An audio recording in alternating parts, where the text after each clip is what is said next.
এখন বলেন কি হয়েছিল? ওনার সাথে সম্পর্ক আমার 8 মাস। তারপর কার সাথে? মাঝারুল। মাঝারুল। কিভাবে সম্পর্কটা হলো?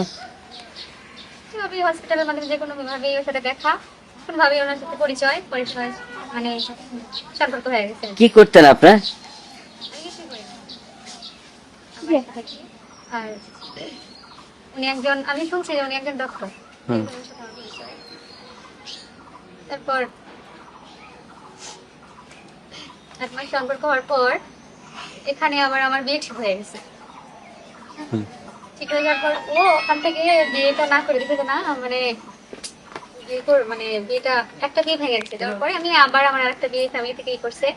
তো আমি বলছি আচ্ছা তাহলে আমার ফ্যামিলিকে জানাতে হবে, বলে তাহলে ঠিক আছে ফ্যামিলিতে জানাবো। পরে আমার ফ্যামিলি থেকে জানালাম, আমার ফ্যামিলি কেউ রাজি না। এ কেন রাজি না? এর ফ্যামিলিকে জানাবে না, বলছে যে আমার কেউ নাই, আমার বাবা নাই, আমার কেউ নাই। সো আমি বুঝালে, আমার আম্মু আছে শুধু, আমার বুঝালে বুঝবে। আমার খালু আছে, গার্জিয়ান হিসেবে আমার খালু যাবে। যেহেতু আমাকে এখন বিয়ে দেবে না, সেটা এখন বললে আমাকে বিয়ে দেবে না, বিয়ে করাবে না এখন।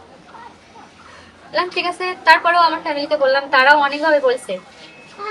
বলার পর তাও সে রাজি না। আমি মানে ফ্যামিলিকে রাজি করাতে পারবো, আমার কেউ নাই, আমার বাবা নাই, আমার খালু আছে, সেই যথেষ্ট গার্জিয়ান হিসেবে।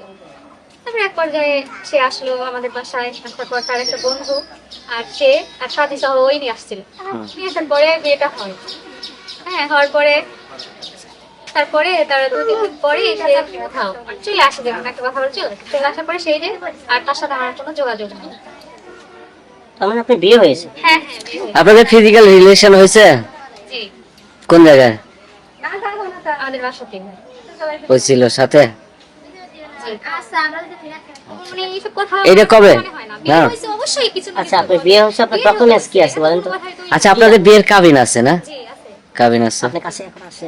না, তারা 3 মাস পর দেবো বলছে। আপনারা তার সাথে কথা বলেন, তার সেখানে যান, যোগাযোগ করেন, সমস্যা না নেই। না, সে তো জিজ্ঞেস করবে। আপনার কাছ থেকে না শুনলে কেমনে দিয়ে যাবো? অবশ্যই, হ্যাঁ। আগে তো আপনার কাছ থেকে জানতে হবে, তারপর ওকে বলতে হবে। আপনার সম্পর্কটা কি হলো? মোবাইলে মোবাইলে কোনো কনভারসেশন, কল রেকর্ড অথবা ওই যে হোয়াটসঅ্যাপ বা মেসেঞ্জিং চ্যাটিং এগুলো আছে আপনার কাছে? দেখাতে পারবেন? অবশ্যই। আচ্ছা, আজকে এখানে এখন কি চাচ্ছেন আপনি? আমি চাচ্ছি সে আমাকে বিয়ে করছে, আমি তার বিবাহিত স্ত্রী। আমি সেই স্ত্রীর অধিকারটাই চাই। তারা কি বলে? এখন তারা বলছে, মানে ওখান থেকেও বলা হয়েছিল তাদের একটাই রেজাল্ট যে তারা মানবে না। সেক্ষেত্রে ছেলের সাথে আমার কোনো যোগাযোগ নেই। সেক্ষেত্রে আমি এখানে চলে আসছি। এখন যেহেতু আমার বিয়ে হয়েছে, আমার অধিকার আছে এখানে আসার।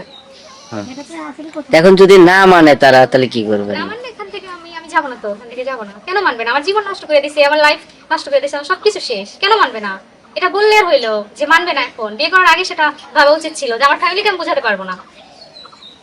এখন সে বিয়ে করার পর এখন ফ্যামিলি মানবে না, এটা ওই অজুহাত দিলে তো আমাকে চলবে বিয়ে না। করছেন আপনার বাড়িতে? হ্যাঁ, আমার বাসাতে। আপনার যে পরিবার থেকে লোকজন আছে ওনারা দেখতে জানেন? হ্যাঁ, ওনারা জানে।